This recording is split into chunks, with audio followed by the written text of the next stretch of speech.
Hello weirdos, welcome back to my channel. My name is EmmaAbe and we talk about books here. So today is a very exciting video, one that was supposed to come out a couple of weeks ago, but it didn't, but it's here now, so I'm excited. And that is my rankings for the finals for the Booktube Prize this year. So this video is going to be like two parts in one video, so great. But the first part is going to be me telling you my rankings, and then the second part is going to be me reacting to the results, because I haven't actually watched that video yet, and I'm filming this a week after that video came out, so I've been like holding myself back because I want to like film it so that like you guys can see my genuine reaction, kind of like what I did last year. I don't think it will be that exciting, but you know what? There we go. Let's get into how I ranked the 6 books that I had to read for this round. I just want to preface this by saying I did not feel very strongly for most of the rankings. I think that I felt very strongly about where one book should go, and that was about it. I really liked all of the other ones, so don't be mad at me if I didn't put your favorite book like at the top. Also, there really wasn't a rhyme or reason to like all of the other places besides like 6 and 1. Is that bad? I'm gonna say no, because it's my ranking. So I guess first I'm gonna talk about the books that I had to read that I hadn't read for previous rounds. So that included After the Last Border, Red Comet, and Inferno. Actually, let's just talk about Inferno by Catherine Cho first, because that's the one that I read first. So this is a memoir. This is talking about Catherine Cho's like experience dealing with postpartum depression, and it was told in a really interesting format. There are really no chapters, it's just kind of like sections, and it's like separated, and it does a lot of like flashing back and like flashing forward, so it's not a linear narrative, which, you know, it's very, I think Catherine Cho, if I'm remembering this correctly, is a writer or some, yeah, because it was very, very well written. It was like beautiful in that respect, and it really was like an insight into like the mind of what it is like to go through postpartum depression and postpartum psychosis. And holy crap, it scared the shit out of me as someone who will probably get pregnant in the future. Like, I was like, holy shit, like, that is terrifying to even like conceptualize, like, that is an experience that someone can go through. I really enjoyed it. I thought it was really interesting. I didn't think it was like fabulous or like earth-shattering. It wasn't like my favorite memoir that like I've ever read, but it was still really good, and I think that largely comes through with the writing. One thing that I personally would have preferred, this is just, you know, a me thing, you guys can have whatever opinions you want, I would have preferred a little bit more science than actually went into this. I would have liked Catherine Cho to do a little bit more exploration as to what is the science behind this, what do scientists say about what it is, why someone goes through this postpartum psychosis, all of that. And that kind of just, it was touched on a little bit, but I felt like it could have gone more into that. But I mean, it's a memoir, you don't have to. It's a personal preference thing. But if any of you guys have any like recommendations for books that go into like the science of like postpartum depression, psychosis, all of that, like, hit me up, let me know, because I would be interested to read that. Let's talk After the Last Border by Jessica Goudeau. The whole time I was reading it, I had this in like the back of my mind, because actually I was watching one of Cousin's videos, and I'll link the video like down below, where she was talking about the fact that the author is not on Voices. So the whole time I was reading this book, I was like wrestling with that fact. I was like, I really like understand like Cousin's like point when saying that like, hey, maybe this book really would have benefited from being written from the perspective of someone who's actually, you know, been through that experience. But I'm also like, this is a very important book. It is a very important message, an important conversation to have.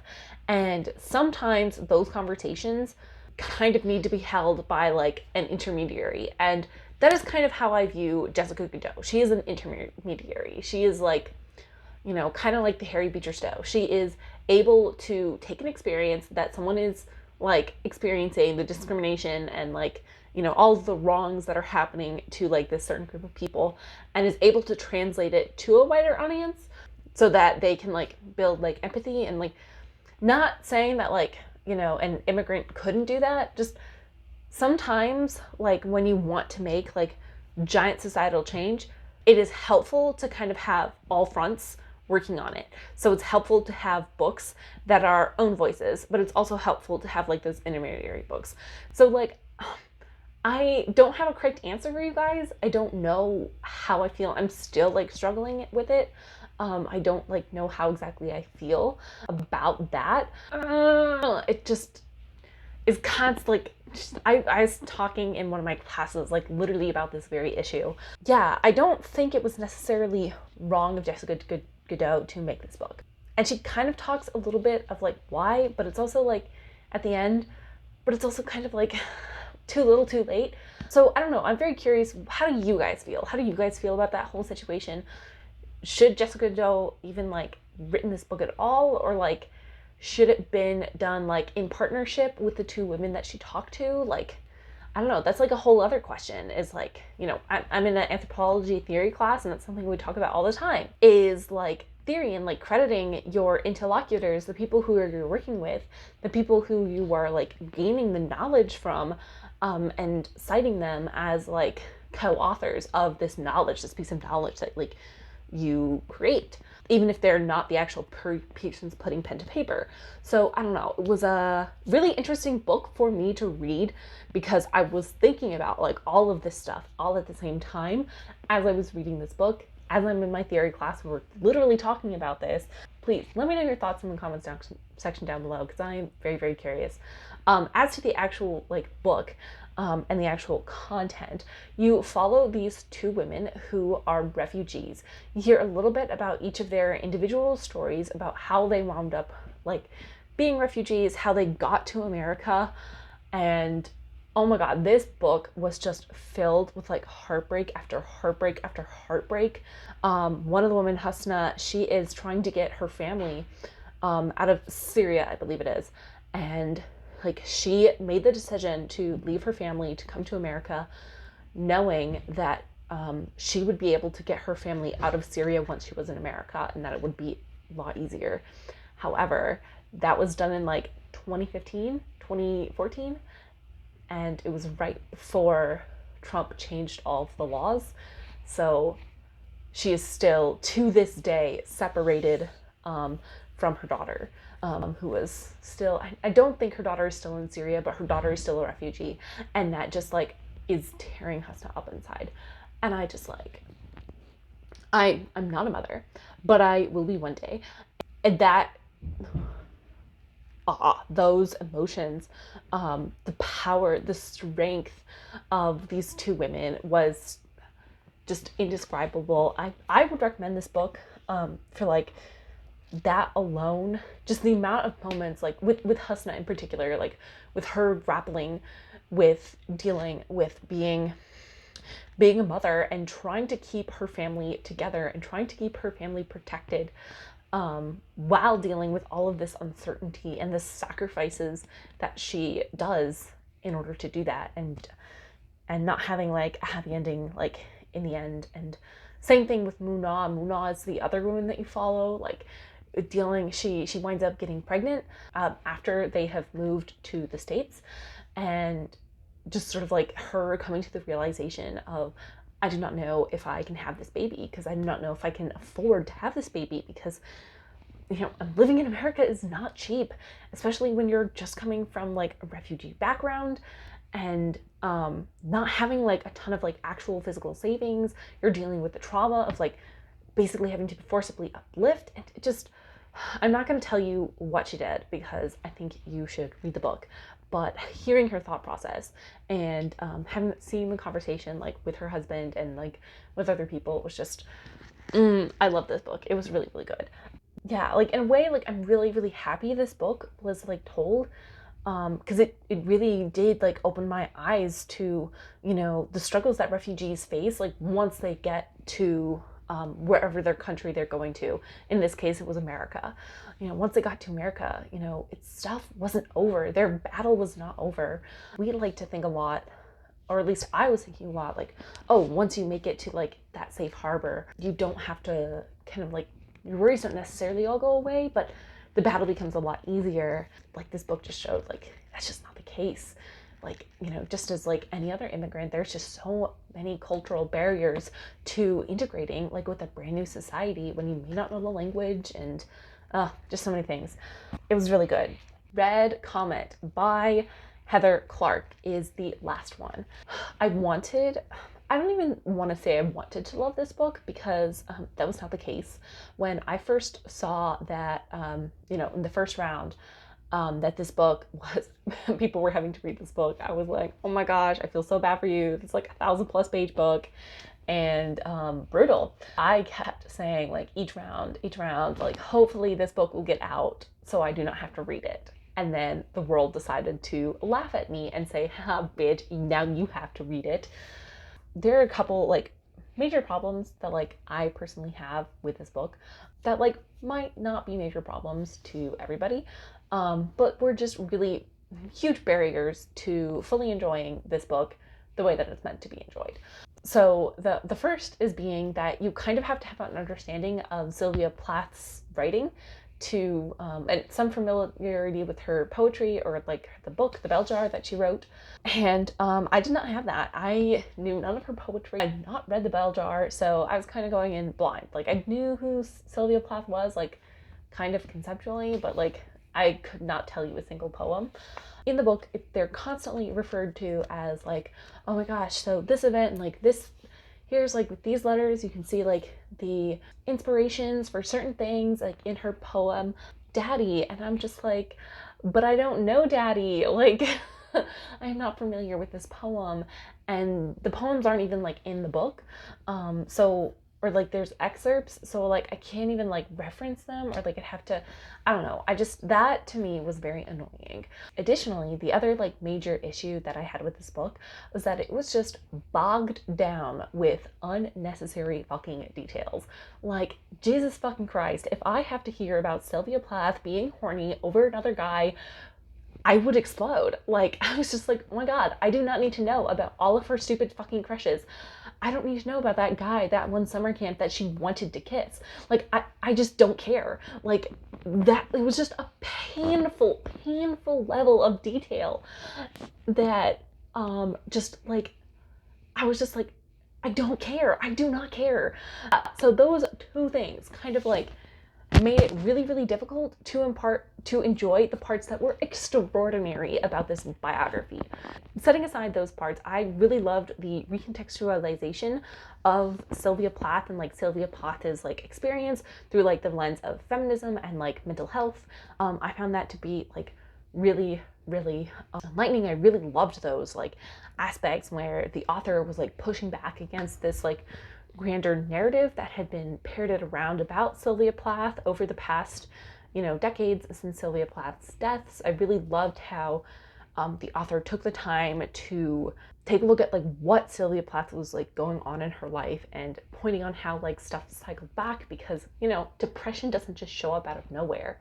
And that led to the end just being like, when you actually like hear about Sylvia Plath's like suicide, just so much more impactful, because you did spend like 1,000+ pages like with this person. But sometimes like those parts, those were where the biography shined, and that's where I could see why this book made it all the way through all of the rounds.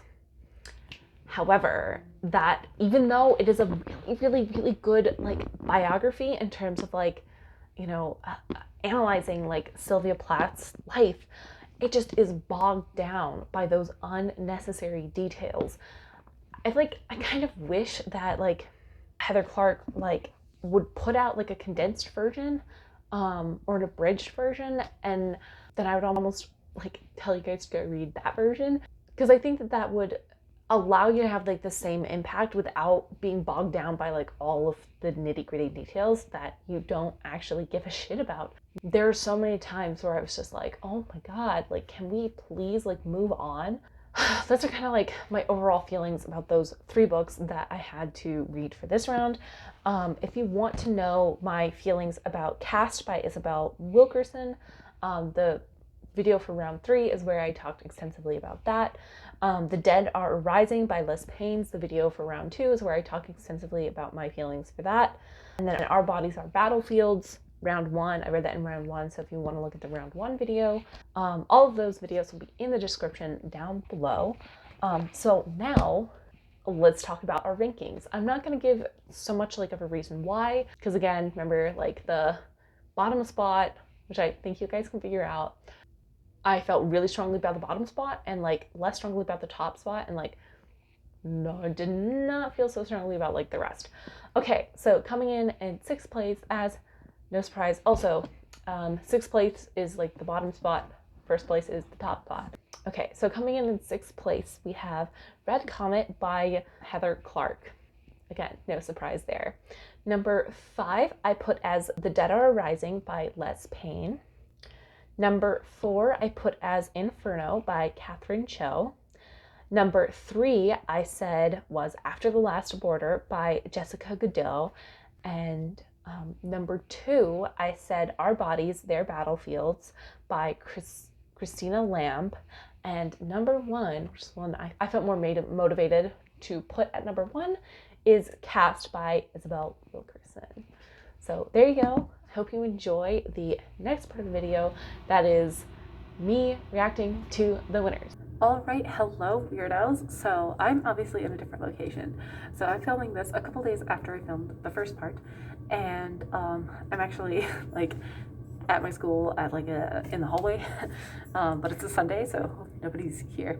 But I'm very excited because I am going to film my live reaction to the winners. And if I look down, that's because my computer is like below where my phone is. I have a mask on because I'm indoors, obviously, and I'm not in my apartment. I have my headphones on because I'm going to be listening with headphones. So there you go. So I am very, very excited. I don't know like what to think of like who's going to win or not, but it's going to be exciting. So let me screen record. All right, we are recording, and I'm probably not going to react to the full 17-minute video because I think it's going to be a lot of Robert explaining how stuff works. So, but we're here. I really like the intro for the Booktube Prize. So yeah. Oh, I think he's showing all of the potentials for the winners this year. Oh, these are all stuff that's been eliminated. Okay, I see. I like this intro. It's nice. I honestly have not been following the fiction part of the prize, so I don't know what's going on there. I did read some of the nominations, but not a lot, because fiction isn't like my go-to genre. Oh, I just realized I'm listening to this on 2x speed. Let me change the speed so it's normal. My dumbass. It's like so exciting. But come on, Robert, get to the things. In person to make this announcement this year, hopefully, as part of the Booktube Prize Festival. I have hope that we'll be able to meet again in person in October of 2022 for next year's prize announcement. This has been the 3rd year for the Booktube Prize, and the past 2 years have been in extraordinary circumstances. Honestly, I just want to like comment on that. Like really good on like Robert and all of like my fellow judges for like sticking with the prize, because it's been a really, really fun experience, I think, for myself and I think for a lot of other people. And it's been a really fun community thing, and it's been personally helping me like get through COVID, because it's like it's like a thing to do, fun community event that like I would not have had otherwise. Anyway, Extremely proud and thrilled to hear from the judges that this event gave them something positive on which to focus in these dark times. For this year's event, we had more than 240 judges representing more than 30 countries, by far our biggest judge pool. As we move into 2022, however, we'll need even more judges because we're hoping to add a 3rd division, fiction in translation. I hope each of you returns to. And for the past 2 months, more than 100 judges have been reading and ranking those finalists to determine our gold, silver, and bronze medalists. finalist results. Here we go. It's probably gonna do nonfiction first, and then we don't have to watch the rest of the video. Oh, that sounds horrible. I might stick around for the fiction just to see if there are any ones that I read that made it through. I didn't read that many fiction that were in this prize pool though. But let's see.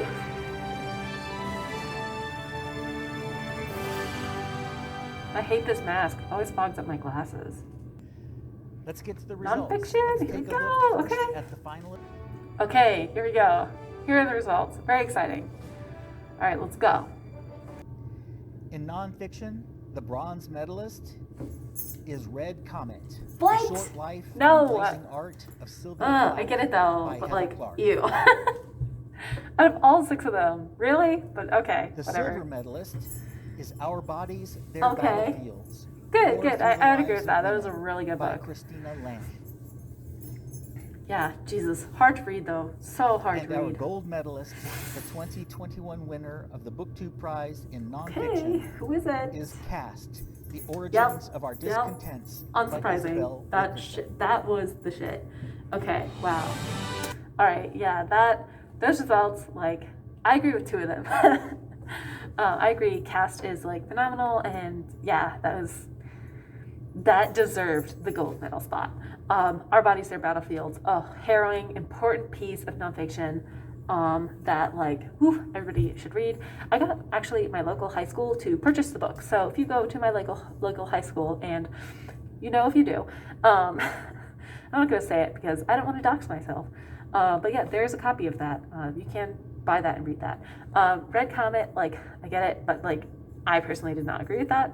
I'm very curious to watch like other people's rankings. I haven't watched any of the other judges' videos talking about how they ranked. So yeah, so let's quickly take a peek over at who won the fiction.